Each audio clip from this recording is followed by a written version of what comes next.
Welcome back to another vlog! I miss you guys! Nagkatrangkaso tayo kaya medyo matagal akong hindi nakapag-vlog. Yes, pinahinga ko muna yung aking katawan. Kasi alam nyo, naisip ko na ito yung pinakamatagal na bakasyon na ginawa ko. Hindi lang siya halata kasi yung aking mga vlog is hindi ko siya na-edit once na-film ko siya. So, akala nyo, ilang araw lang ako nawala pero I think mga 2 weeks, mga ganun. So, ang gagawin ko today, para hindi naman magalaw-galaw muna yung katawan natin, is magre-repat ako nung mga in-unbox ko nung nakaraan. Ayan pa po, andito pa yung in-unbox ko nung nakaraan. Kailan ba yun? May date ako dun na inilalagay sa aking mga vlog. So, ngayon is September 7 na. And ngayon lang ulit ako magba-vlog. Pasensya na kayo guys ha. May mga nagpi-PM or nagbe-message sa akin ano na daw yung nangyayari. Especially sa Facebook page ko. Hindi ako nakakapag-update. Kasi pinahinga ko talaga yung katawan natin. So, ngayon magre-repat ako. Magre-repat kasi meron ako ditong, tignan nyo guys. Malalaki na sila, di ba? So, walang paglalagyan yung aking mga multicolor na binili. So, ang gagawin ko is ire-repat ko to sa medyo malaki ng konti sa kanya. Ito yung mas malaki ng konti. And meron akong ganito na 6 na pirasong available. Tapos may mga paso din ako dito, oh. Ayan, nandyan yung mga pasuko. Yung iba walang laman, yung iba madumi. Pero hayaan na natin kasi ganun talaga. Teka, kukuha ko ng patungan. Ah! Meron na naman pong nangangain. Guys, may merienda tayo. Ay, uod. Merienda. Ang sama ko. Ay, no. Nagsasawa na ako, guys. Ayoko nang magalit sa kanila. Kasi, nung di ako nagbablog, nagkikita pa rin ako dito. Pero hindi dito sa taas, nandito sa baba. Nagsasawa na akong magalit kasi parang nasasayang yung bunganga ko sa kanila. Hindi naman sila nakikinig. Yung mga uod. Hindi ko pa naman to na na-check. At hindi rin ako nagdilig dito. Buti na lang maulan nung nakaraan. Magpapat na muna tayo. Yung pagre-repat mamaya na to. Yan na. Na-miss ko kayo guys. Alisin ko muna to. Ito muna yung ire-repat natin. Dito ko siya ilalagay. May nag-comment sa akin na dapat daw ipakita ko kung paano ko sila iripat. Ganito lang. Gumamit ka ng paso na madumi. Madumi. Basta yung paso ko na may namatay siguro dito. And then, inipon ko lang siya doon sa mga area na. Yung mga matatagal ko na paso, iniipon ko. Pero yung iba, pinapamigay ko na. Tapos, potting mix ko is ganito. Nilagyan ko ng coco peat kasi mas maganda sa kanila yung may coco peat sa mga furry babies natin. Ito yung mga furry, yung mga mabalahibo. Tapos, may pumice dyan, may ano ba tawag dito? Lava rock, mga ganon, garden salt, vermicast. May babies din to eh. Ay! Hindi na nga. Tuyot na. Ang tagal na kasi neto. Yan, may babies na rin to sa ilalim. For sure, masasama natin to. Tingnan ko nga. Ay, hindi pala nakadikit. Let's see. Hindi pala siya nakadikit. Patan natin. Yung mga nakikita yung black na to, cultured soil to, nabili ko lang sa Shopee. Bumili ako para panghalo muna dito sa kanila. Kasi syempre maulan. Kailangan gritty yung potting mix na gagamitin natin sa kanila. Kaya hinaluan ko muna.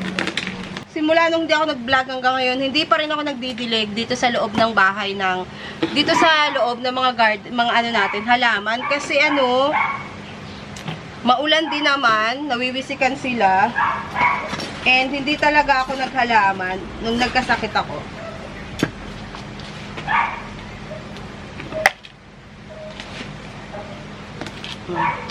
Next natin is itong si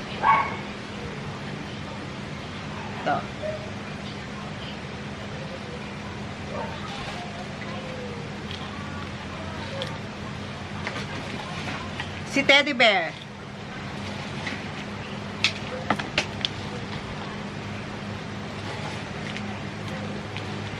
Mas maganda guys, pag didiligan nyo yung ganito, once na na-establish na sila, huwag nyong basain yung, dahon. Or mabasa man, dapat matutuyo din siya within 24 hours. Kasi, malalaga siya. Ayan o. Bare months na! Uy, kaya pala ako napabili ng plants. Kasi bare months na. Ayan o. Wala pa naman akong stick dito. Mas maganda to lagyan ng stick para hindi siya magagalaw-galaw.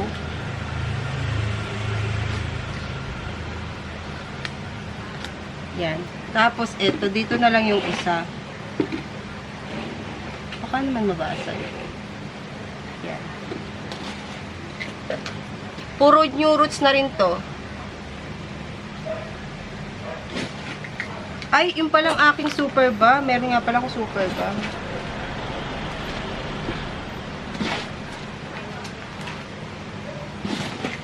Ang dali na magpaugat ngayon. Ito na yung tamang buwan para mamili kayo ng succulents. Why? Kasi madali na magpaugat ngayon dahil malamig na. Bare months na. Basta yung malamig na mahangin, yan, madali nang magpaugat ng succulents. Kahit bumili kayo ng uprooted dyan, mag-uugat agad. Hindi katulad pag summer, talagang pahirapan. Meron pa nga ako ditong pinapaugatan. Simula pa nung summer, hanggang ngayon, wala pa rin siyang ugat. Or kukunti pa lang yung ugat niya. Ala, nalaga siya, guys. Dami, sayang. Tignan nyo, daming nalagas. Oh, ayan oh. Sayang. Wala bang mas maliit dito? Ito na lang. Mas maliit ito.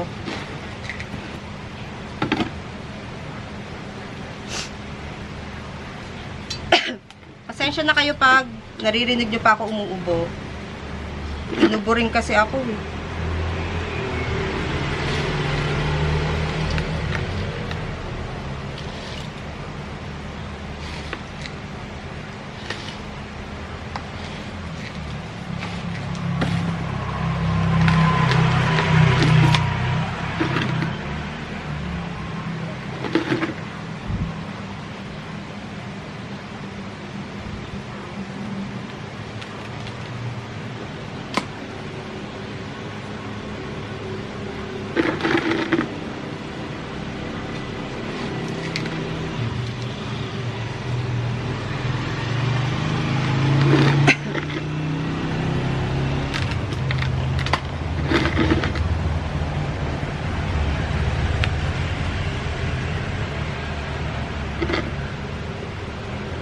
Ayan o. Cute! Dito natin siya ilagay. Tapos, ito muna yung unahin natin. Ay, may na ano na. Ito muna yung ating iripat. Dito ko siya ilalagay. Alam nyo ito, saktong-sakto lang din dito eh. Kaya lang wala kasi akong ganito pa eh. Hindi pa dumadating. O, ganito yung itsura niya. Ayan o, tignan nyo. Ilang buwan lang natin itong nabili. Dahil sa ulan-ulan na yan. Gumanda na yung kanyang... Teka. Ayan o, may mga ugat-ugat. Maganda yung ugat niya kasi tignan nyo, punong-puno. Tignan natin kung kasya. Ayan, kasya. Dagdagan pa natin. Yan. Tapos...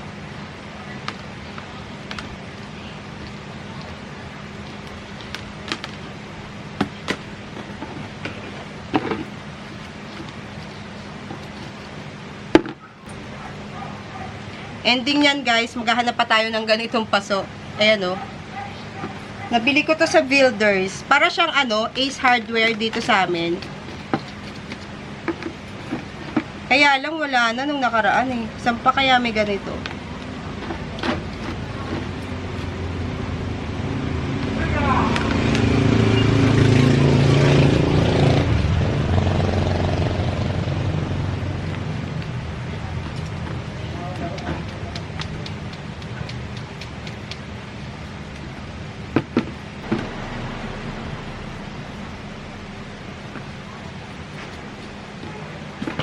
Ayan. Itatanim ko muna tong lahat bago ko kayo balikan. Para mabilis tayo. Kasi sobrang, ano na talaga niya, oh, punong-puno. Babalikan ko kayo pag iriripat na natin yung mga nandito pa na natitira.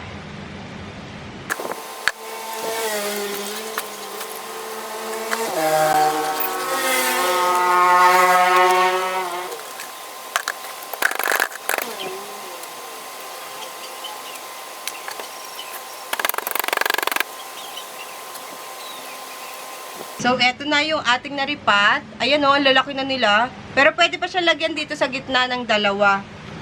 Wala na lang akong ganito. Maghahanap ako, baka meron sa likod. Ito o.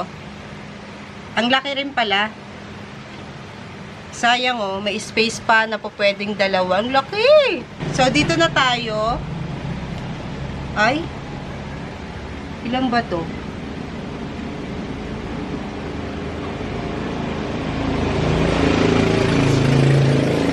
Din. Dapat may dalawa pa nga tayong ganito na maliit para magkasya. Maghahanap ako. Kaya lang meron kasi mga nakalaman dun sa mga nandito sa dulo. Ito na muna ang gagawin ko. Pag magtatanim kayo ng gymno, dapat ganito siya, gritty. Ayun, at least 70 to 75% na gritty yung potting mix na gagamitin nyo. Saka nyo na siya baguhin ng potting mix na yung medyo malupa pag establish na sa inyo. Sa akin nagwo-work to. Yung ganyan.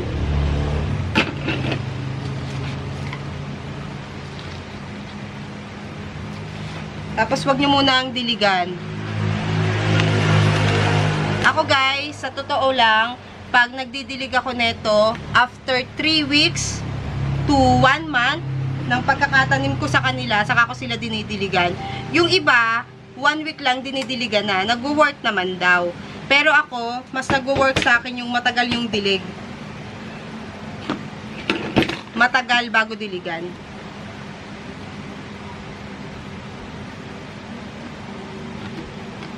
Ayan o. Tandaan nyo guys ha, ang liit lang niya sa pinaglalagyan niya. So, abangan natin yan ng before matapos ang taon. September ngayon, October, November, December, or 3 months. Lalaki na yan.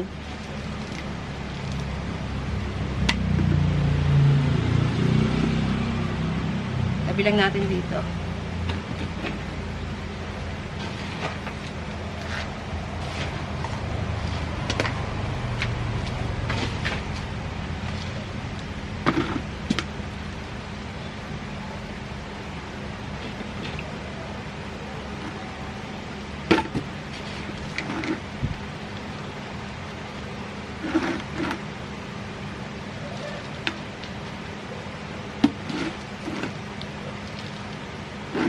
Bukas, ang gagawin ko naman, mag-aayos ako ng dito, yung ibang garden ko, yung ibang halaman ko, mag-aayos ako dahil hindi ko na sila naasikaso.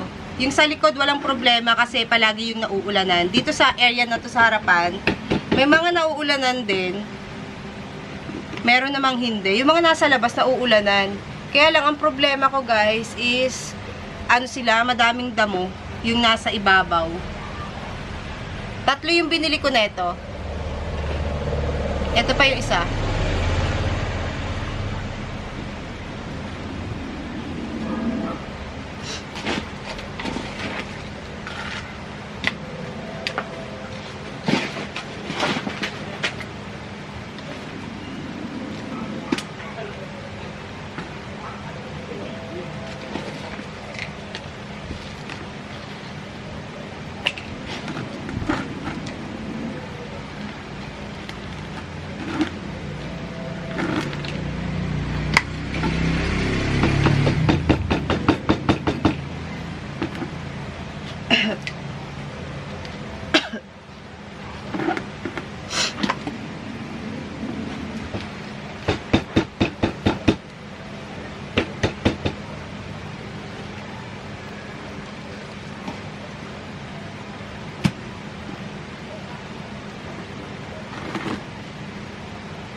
Ito yung pinakamaliit sa nabili ko.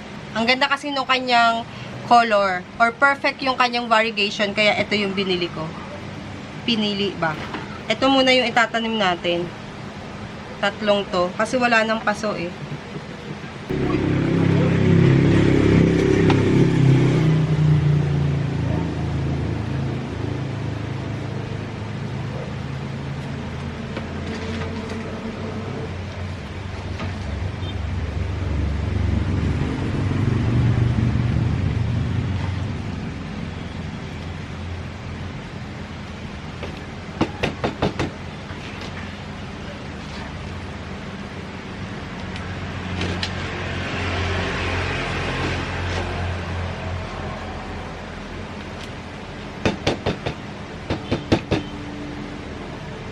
Ganda niya, oh.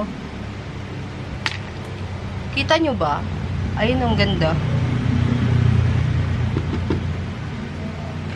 Sparkle G lang yung ilalagay natin.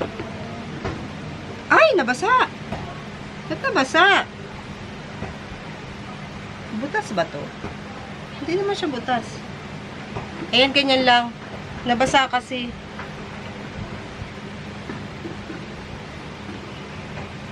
Dito lang naman sa ibabaw. Lalagyan ko siya para iwas, ano lang, insekto. Basta, ganyan. Minsan naman, naglalagay ako nito pag once na-establish na yung ating halaman. Pero ngayon, nilagyan ko na. Bakit basa? Iniwan ko kasi yan dito, guys, eh. Wala naman siyang butas. Iniwan ko siya dito. Tumutulo dito sa area na to. Baka pumasok dito. Lalagay din tayo ng Osmocote. Ganyan lang.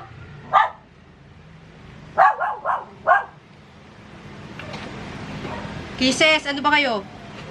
Pag nagbablog ako eh.